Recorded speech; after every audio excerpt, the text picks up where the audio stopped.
Hi, folks, and welcome to our latest edition of Coping with COVID. My name is Jordan Nace. I am the membership director with the Greater Chambersburg Chamber of Commerce, and I just wanted to let you guys know if you're interested in doing a business interview with me, just please leave me a comment below or just give me a phone call directly at 717-264-7101 extension 202. Now I'd like to introduce a gentleman that I've got to know pretty well since becoming the membership director at the chamber. He's another gentleman that's very active in our chamber. I see him at pretty much every event that we host. Account manager from Global Data Consultants, Joesph Trace. Joe, how are you doing this morning? I'm doing well, Jordan. How are you? I'm doing very well myself. I like your vintage camera art there behind you. I told you that when I got on this morning, so I wanted to share that with you again. Yeah, absolutely. Got to keep the hobbies alive, especially now. Amen to that, brother. So hey, just really wanted to start our interview here this morning, as I do most, to give you the opportunity to let folks that don't know what you guys do at Global Data Consultants, and could you just share exactly what your role is as an account manager for that organization? Absolutely. So, Global Data Consultants, we've been around since mid-90s here in Chambersburg is where we started. We have offices in Mechanicsburg and Hagerstown as well. But being our hometown, we'd like to be as involved in the community as much as possible. And what we do for them is IT services. What I tell people is it's a large umbrella, but it kind of dials into, specific things. For example, what I do specifically is work with small to medium businesses, anywhere from a one-man show to probably 100 to 200 people. And then we have enterprise level managers as well.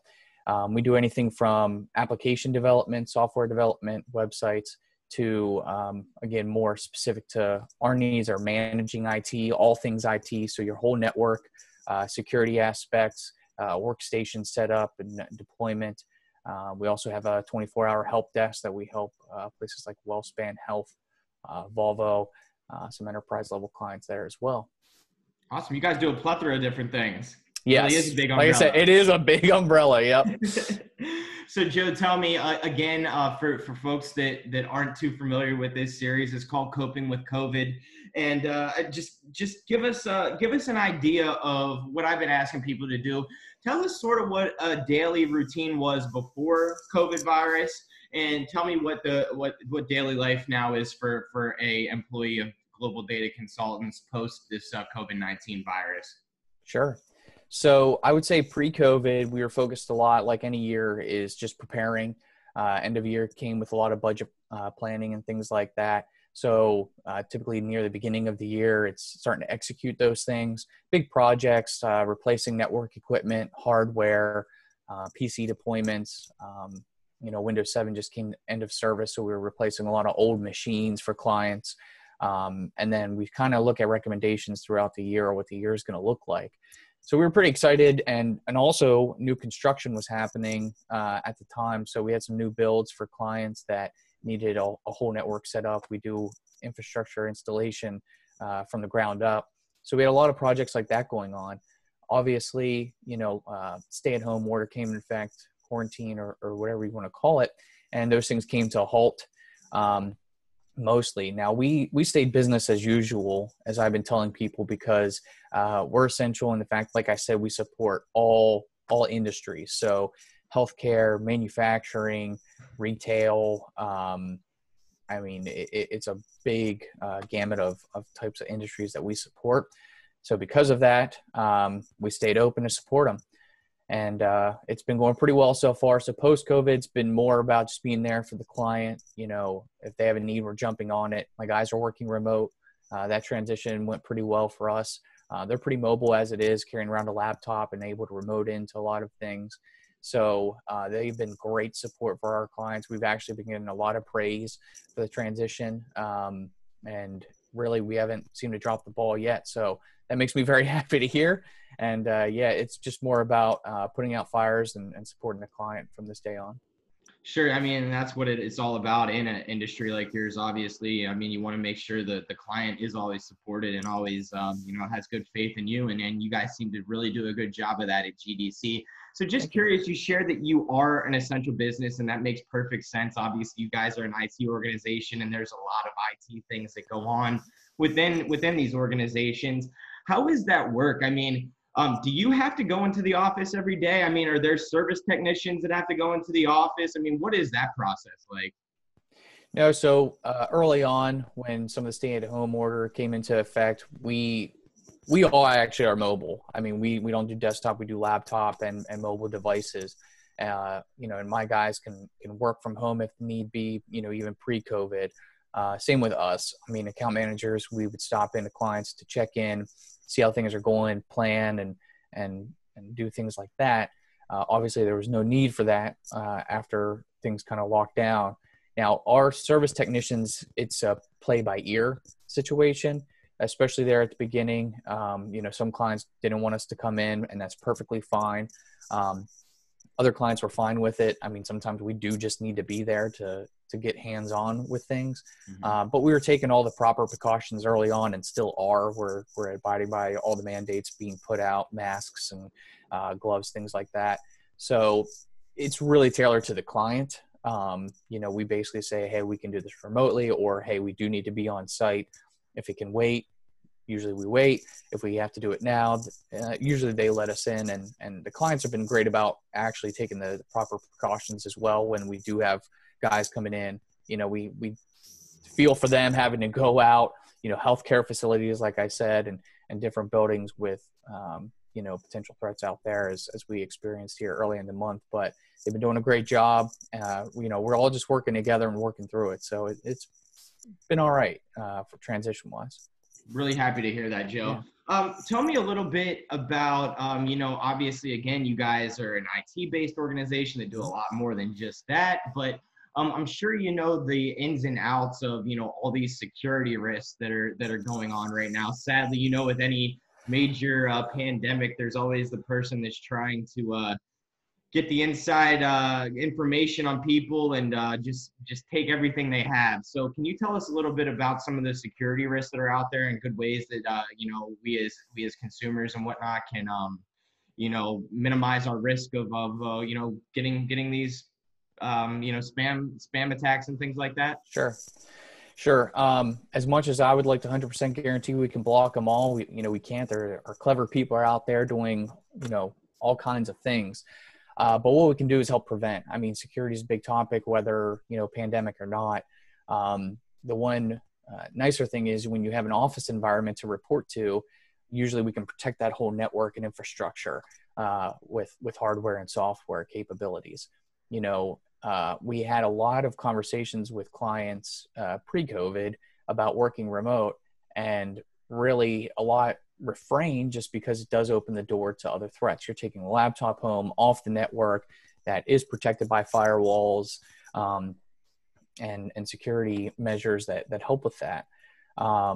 So when you go outside that safety blanket, you start to kind of look around and maybe look over your shoulder a little bit more in terms of a business owner. What that looks like, Jordan, what I've been telling people now is just kind of very light tips and tricks. I mean, change your passwords to your Wi-Fi. Obviously, if you have a VPN, a safe connection to the office, use that at all times. The biggest thing is the end user usually for the risk. Most people aren't going up to a business and just trying to hack right in. It's usually through an end user gateway is what opens up the door. So always be, I would say, overly suspicious of emails. I personally had one that another client sent me and said, hey, give me a call and gave me some information. And it wasn't the norm. They don't usually email me like that. So I actually just opened up a separate email and said, hey, did you contact me? And they said yes, and all was safe. Now, obviously, if I email them, say, did you contact me? And I don't get a response, or it still looks a little shady, I still hesitate. There's nothing wrong with that. I mean, business owners have to be careful because once the door is open, trust me, you don't want that headache.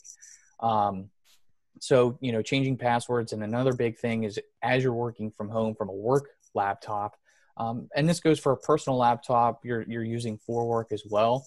Try not to mix business with personal, I say. Personal emails, your Facebook, social media, things like that. And the main reason being, those are getting attacked every day, relentlessly, from anybody and everybody. Your personal email, it doesn't matter if it's Gmail, Yahoo, they all have proper security measures, but things can go through.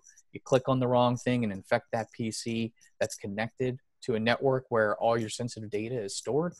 That's a problem.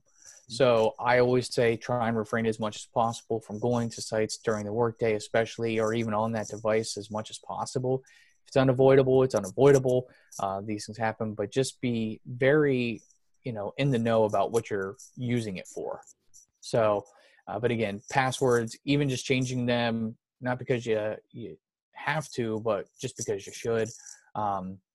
Especially if you use it for multiple things. I mean, once somebody hooks on a password, they can try all accounts if they want to. So, and they're likely going to do that. So those are some of the biggest things. Make sure you have antivirus to catch things. There are some things at home that you can do. I know Comcast and Verizon offer some things with their internet service that helps. So, looking into this and not knowing exactly how long we're going to be home, it doesn't hurt to look into those extra added features. No doubt about it. Appreciate you sharing that, Joe. Is there anything, this is something we had briefly chatted about the other day when I was on the phone with you. Is there any security related things going on with Zoom? The product that that we're, matter of fact, using right now. Is there any sort of security risks involved with this program that people need to worry about? Sure. Like anything, there's risks, right? People look at Google Homes and Alexas and things like that, and security risk with that. It's no different with Zoom. The thing with Zoom right now is it's trending. It's hot. I mean, everybody's using it. We're using it right now. But again, they're doing what they should be doing and looking at it every day and trying to reduce risk. The problem is, they got some headlines in the news about, some loopholes and some gaps in their security assessments, things like that, from people like Google, to where they threw up the red flag pretty quickly to say, hey, you better watch yourself going on Zoom. There's some things there lacking that we don't like to see, and that can, people are what it's called Zoom bombing, where they just kind of come in to open chat and things like that. So, just kind of like I said earlier, watch what you're, using it for. Family and friends are using it a lot right now. My wife uses it pretty consistently to stay in touch with family, which is all fine. It's more, when you have these big business meetings, if I share my screen with spreadsheets and sensitive data, that's the problem. So just be cautious of what you're pulling up maybe. And if you are using it for that purpose, that's perfectly fine. Just, password protect chat room. They say use a waiting list. So you have to, let people in. And if, again, something looks suspicious or something doesn't look right, waiver that or refrain from letting that in. But yeah, unfortunately, there's risk with everything, and anything that trends and gets hot real fast like this, there's threats that come along with it. You just have to be cautious how you use it. Well, again, Joe, appreciate you sharing that. Sure. Hopefully we have no security breaches on all of our power hour we're doing later this afternoon, or all of our other chamber functions we have moving on. If we do, I'm giving you a phone call. So, right. No, but that's really all I had for you. Those were the questions I had written down for today, but I always say, I'm sure I missed something. So wanted to open up the floor to you. And if you had anything else you wanted to, share today, please, now's the time to do so, Joe. Oh, I appreciate that. I mean, I would just kind of piggyback and add on to my earlier conversation with, we don't know how long the stay-at-home aspect's going to last. It looks like things are starting to open back up. We were just talking here before the call about golfing opening up. So, get outside and do some recreation at campsites and things too, opening their doors. All things are good there. What I think is going to come of this, and I always, since the beginning of this whole thing, have kind of thought, what's the long-term effect? It's not the month of March, April that we're going to see things. It's beyond that. And like I said earlier, a lot of clients of mine that I was having conversations with, as employers, want to be able to offer work from home, but they weren't really sure how to do it. Well, now their hand was forced. Everybody, most people are working from home if they had that ability. So I think what this does is it does change up a little bit that aspect.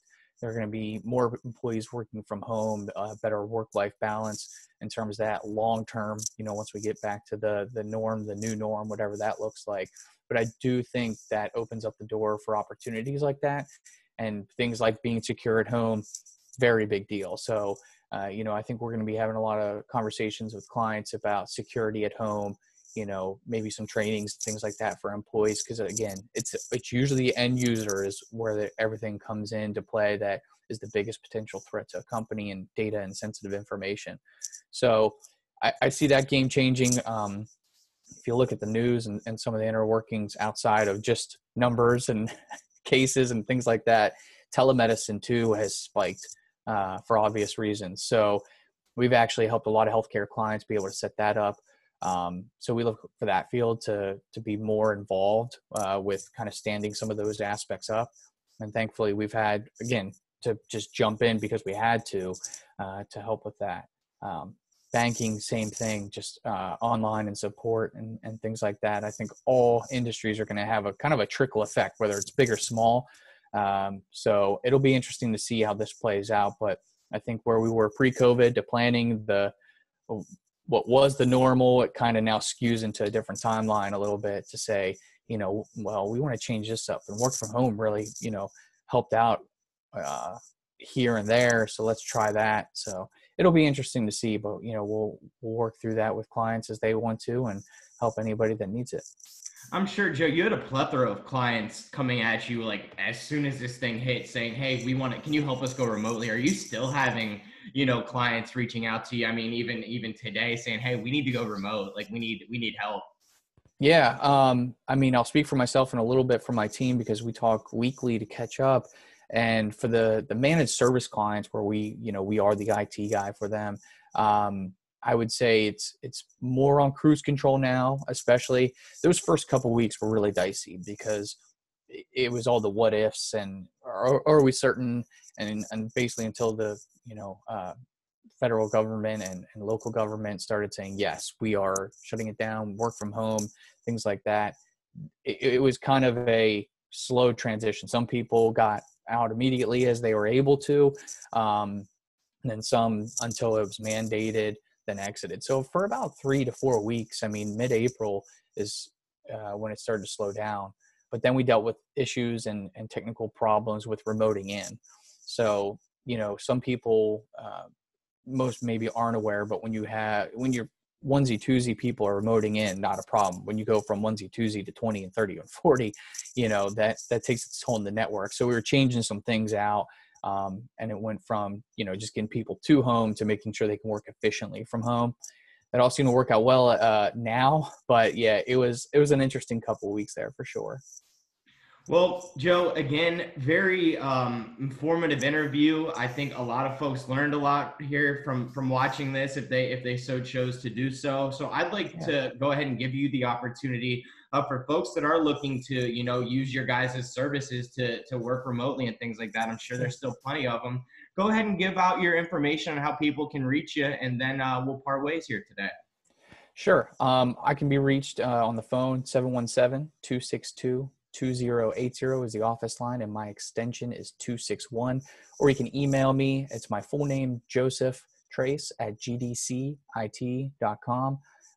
We'd love to hear from you if you need help. Like I said, we have a pretty broad range of services that we provide to a pretty broad client base. So I don't think there's too much that we haven't seen as of yet or can help with. And Jordan, thank you for the time and being here. Kill some time at home. Talking to you is not a bad thing at all. So I appreciate it. Well, I really appreciate that too. Everybody listening, GDC is a great company, and it doesn't hurt that Joe Trace is a pretty good guy too. So definitely give him a call if you need some help. Joe, have a great rest of your day, buddy. Thanks for stopping on here this morning. You too. Thanks, Jordan. Yep. See you later, buddy. Bye-bye. See ya.